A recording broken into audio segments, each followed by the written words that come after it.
لقد كان لكم في رسول الله أسوة حسنة لمن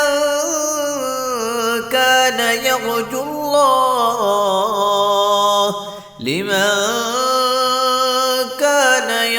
الله واليوم الآخر وذكر الله كثيرا نحمده ونصلي على رسول الکریم اما بعد۔ صحیح البخاری کتاب الوضو باب نمبر 8 حدیث نمبر 141 باب التسمیۃ علی کل حال و عند الوقاء، باب ہے بسم اللہ پڑھنا ہر حالت میں، ہر موقع پر، حتیٰ کہ و عند الوقاء خاوند بیوی کے تعلقات کے موقع پر بھی۔ اس باب میں امام بخاری رحمہ اللہ وضو سے پہلے بسم اللہ پڑھنا یہ ثابت کرنا چاہتے ہیں، لیکن ان کو کوئی ایسی روایت جو ان کے شرطوں کے مطابق ہو اور وضو سے پہلے بسم اللہ پڑھنے کا تذکرہ ہو، وہ امام بخاری کی شرط کے مطابق نہ تھی، اسے تو درج نہیں کیا، البتہ ایک عموم والی روایت سے استدلال کیا ہے۔ وضو سے پہلے بسم اللہ پڑھنے کے بارے میں ایک روایت سنن ابی داؤد حدیث نمبر 101 میں اور جامع ترمذی کی حدیث نمبر 25، اس میں وضو سے پہلے بسم اللہ پڑھنے کا تذکرہ ہے، لیکن حافظ ابن حجر رحمہ اللہ نے بلوغ المرام کے اندر اس روایت کو ضعیف کہا ہے، اور امام احمد نے بھی اس کی طرف ضعف کا اشارہ کیا ہے، جبکہ شیخ البانی رحمہ اللہ وہ اس روایت کو صحیح قرار دیتے ہیں۔ اور اسی طرح مصنف عبدالرزاق حدیث نمبر 20535 میں اور سنن نسائی کے حدیث نمبر 78 میں صحیح سند کے ساتھ روایت ہے توضؤ بسم اللہ، بسم اللہ پڑھ کر وضو کرو۔ تو چونکہ یہ روایت سند کے اعتبار سے اگرچہ صحیح ہے، لیکن امام بخاری رحمہ اللہ کی شرط کے مطابق نہ تھی، اس لیے اسے درج نہیں کیا، اور ایک دوسری روایت جو ان کی شرط کے مطابق تھی اس سے استدلال کیا ہے۔ باقی رہا وضو سے پہلے بسم اللہ پڑھنے کا کیا حکم ہے، اس میں اہل ظواہر امام اسحاق میں راہوی اور ابن حمام رحمہ اللہ کے نزدیک وضو سے پہلے بسم اللہ پڑھنا یہ واجب ہے، لیکن ائمہ اربعہ اور دیگر فقہا کے نزدیک بسم اللہ پڑھنا یہ سنت اور مستحب ہے، فرض یا واجب نہیں ہے۔ تفصیل کے لیے دیکھ سکتے ہیں آپ علامہ ابن قدامہ کی المغنی جلد 1 صفحہ 83، نیل الاوطار جلد 1 صفحہ 150، حدیث نمبر 141 قال حدثنا علی بن عبداللہ قال حدثنا جریر عن منصور عن سالم بن ابی الجعد عن قریب عن ابن عباس یبلغ النبی صلی اللہ علیہ وسلم۔ سیدنا عبداللہ بن عباس رضی اللہ عنہما اس روایت کو نبی صلی اللہ علیہ وآلہ وسلم تک پہنچاتے ہیں، اس کی نسبت آپ کی طرف کر کے فرماتے ہیں کہ قال لو ان احدکم اذا اتی اہلہ، آپ نے فرمایا کہ اگر تم میں سے کوئی ایک جب اپنے اہل کے پاس آئے، اپنی بیوی کے پاس آئے، قال بسم اللہ، اور اس وقت بسم اللہ اللہم جنبنا الشیطان وجنب الشیطان ما رزقتنا، یہ دعا پڑھے، فقضی بینہما ولد، اور ان کے اس وظیفے کے دوران اللہ کی طرف سے بچے کا فیصلہ کیا گیا ہو، لم یضرہ، تو شیطان اس کو ضرر اور نقصان نہ پہنچا سکے گا۔ جب کوئی اپنے اہل کے پاس آئے، پاس آنے سے مراد برہنہ ہونے سے پہلے، اس وقت یہ دعا پڑھے اور اس دعا کے پہلے بسم اللہ کے لفظ بھی ہیں، اور دعا کا ترجمہ یہ ہے کہ اللہم جنبنا الشیطان، اے اللہ ہمیں شیطان سے محفوظ رکھنا، شیطان سے بچانا،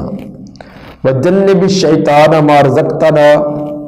اور جو تو ہمیں رزق عطا فرمائے، اولاد عطا فرمائے، اس کو بھی شیطان سے محفوظ رکھنا۔ تو جو یہ سنت سمجھ کر ان الفاظ کو دہرائے گا، اس دعا کو پڑھے گا، فقوضی بینہما والد، ان کے اس عمل کے دوران اللہ کی طرف سے اولاد کا فیصلہ ہو چکا ہو تو لم یضرہ، شیطان اس کو ضرر نہ پہنچا سکے گا۔ امام بخاری رحمہ اللہ کا استدلال یہ ہے کہ جب خاوند بیوی کا جو وظیفہ ہے، جس کے اندر اپنے جذبات کو پورا کرنا ہوتا ہے، اپنے شہوت کی تسکین ہوتی ہے، تو ایسے وقت میں بھی اگر بسم اللہ پڑھنے کی تعلیم دی گئی ہے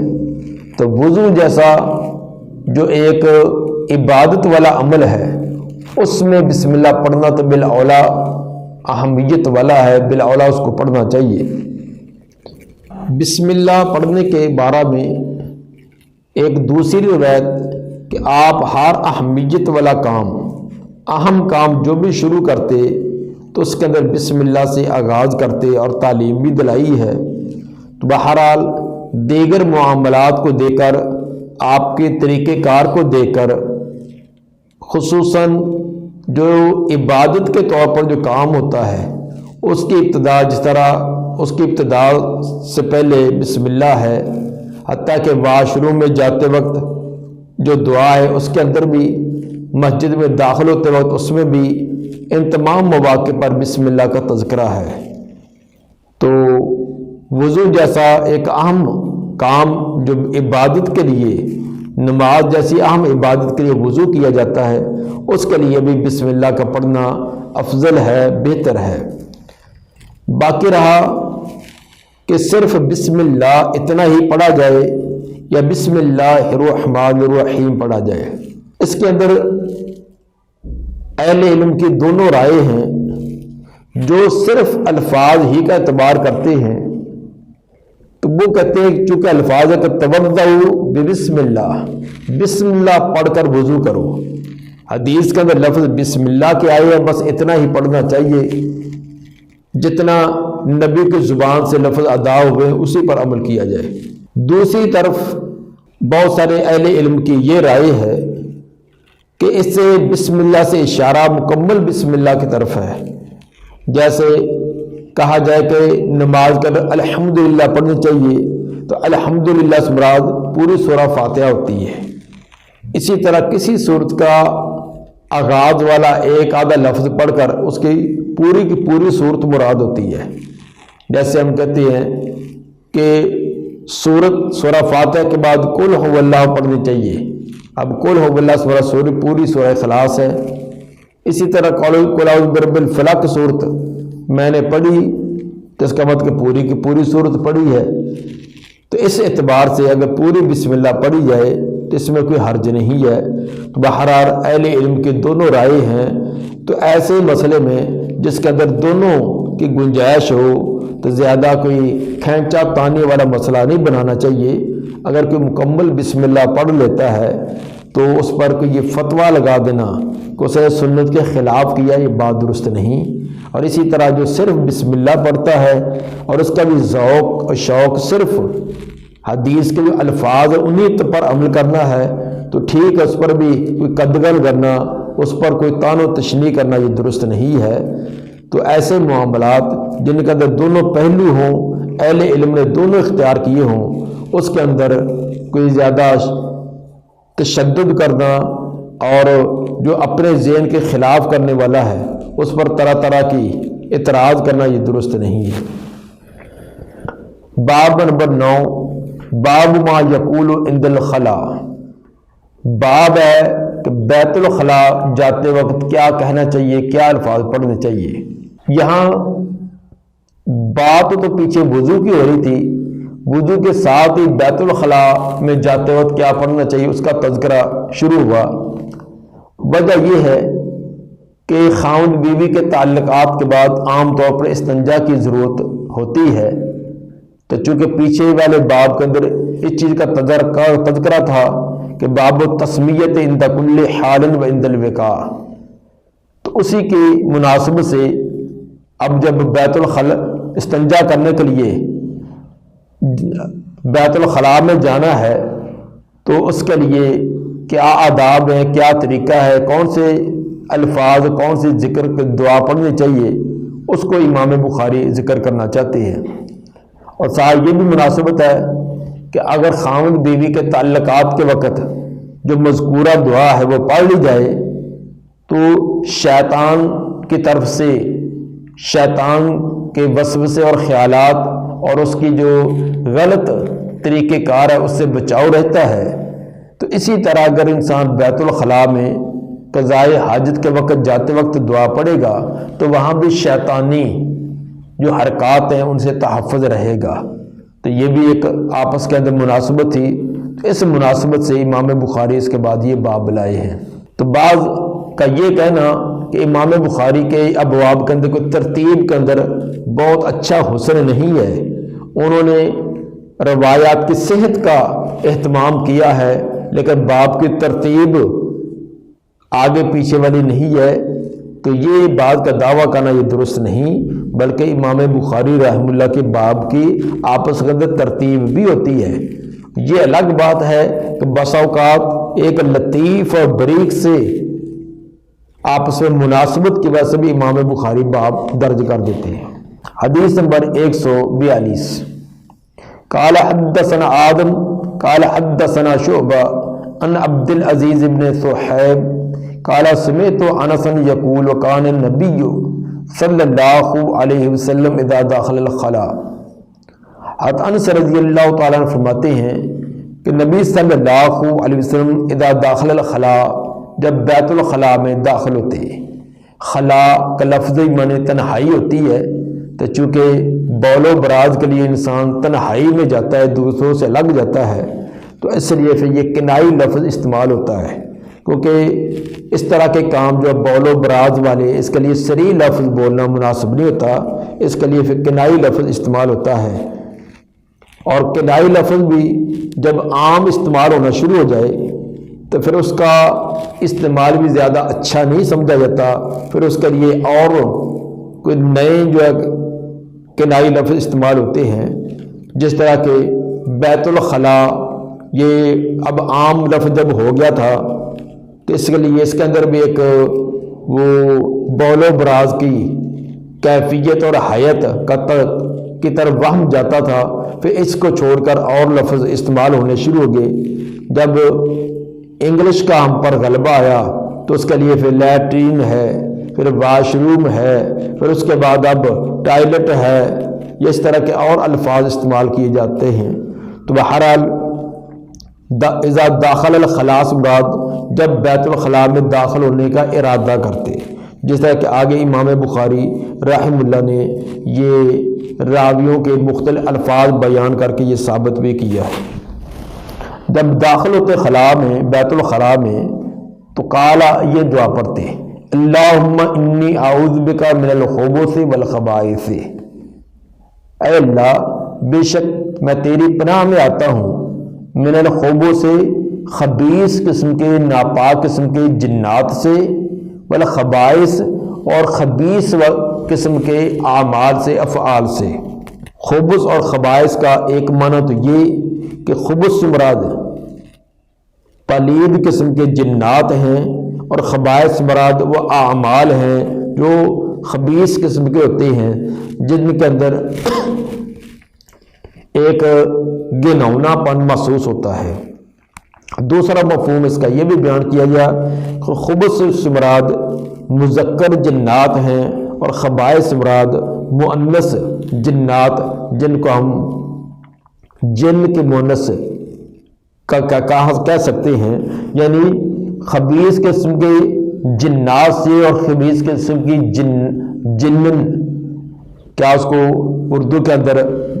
مؤنث کہہ سکتے ہیں، الگ کے لیے لفظ کوئی ایسا مناسب نہیں ہے۔ بہرحال یہ مسنون الفاظ دعا کے واش روم سے داخل ہونے سے پہلے ادا کرنے چاہیے۔ اب کس وقت ادا کرنے ہیں، اس کا جو تھوڑا سا اختلاف تھا وہ امام بخاری بیان کرتے ہیں، کہتے ہیں کہ تابعہ ابن عرعرہ عن شعبہ، اتباع کی ہے اور ابن عرعرہ نے شعبہ سے، شعبہ کی تو پیچھے جس طرح شعبہ نے عبدالعزیز سے مذکورہ الفاظ بیان کیے ہیں، تو ابن عرعرہ جو شعبہ سے بیان کرتے ہیں وہ کہتے ہیں کہ وقال غندر عن شعبہ اذا اتی الخلاء، کہ جب بیت الخلاء کی طرف آئے اس وقت یہ دعا پڑھے۔ وقال موسیٰ حماد، اور موسیٰ راوی نے جو حماد سے بیان کیا ہے اس نے کہا کہ اذا داخلہ، اس نے اذا داخلہ کے لفظ ہے جب داخل ہو۔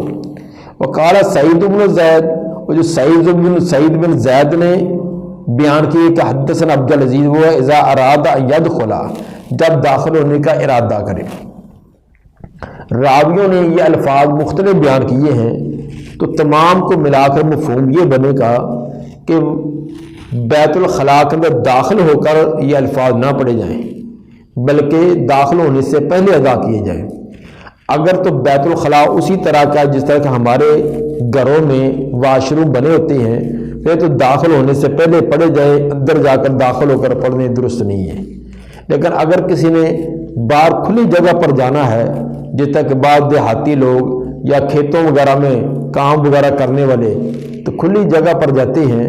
تو وہاں چونکہ جس جگہ اس نے جانا ہے وہ جگہ پلید پہلے نہیں ہوتی، نہ کوئی جنات کا وہاں کوئی بسیرا وغیرہ ہوتا ہے، تو پھر اس جگہ پر پہنچ کر بھی یہ الفاظ پڑھے جا سکتے ہیں، البتہ برہنہ ہونے سے پہلے ہی پڑھے جائیں، کپڑا وغیرہ اٹھانے سے پہلے پڑھے جائیں تو مطلوب جگہ پر پہنچ کر، کیونکہ وہ جگہ پہلے نجس نہیں ہے اور وہاں کی الفاظ پڑھنے کی ممانعت بھی نہیں ہے، البتہ برہنہ ہونے سے پہلے یہ الفاظ پڑھے جا سکتے ہیں۔ تو تمام الفاظ کی تطبیق بھی ہوگی، جہاں الفاظ ہیں کہ اذا اتی الخلاء اور دوسرے میں اذا داخلہ کے لفظ، ان پر بھی عمل ہو سکتا ہے کہ جب انسان جو واش روم جو چھوٹے کمرے کی طرح بنا ہوتا وہ نہ ہو بلکہ کھلی جگہ ہو، اور اذا ارادہ کا ہو تو سب واش روم کے اندر داخل ہوتے وقت۔ تو بہرحال ان الفاظ کا اہتمام کرنا چاہیے۔ باقی رہا کہ اگر آدمی بھول جائے، یہ الفاظ پڑھنے بھول جائے تو پھر وہ کس وقت یہ ادا کرے، اس کے اندر بعض نے تو یہ کہا کہ اگر واش روم میں داخل ہو گیا ہے، بھول گیا ہے، تو پھر یاد آنے کے وقت دل کے اندر ہی دہرا لیں، بعض نے تو یہ بات کہہ دی۔ لیکن ایک دوسری بات جو زیادہ بہتر معلوم ہوتی ہے وہ یہ ہے کہ اگر داخل ہوا ہے تو ابھی اس کام کے اندر مشغول نہیں ہوا، کپڑے وغیرہ نہیں اتارے،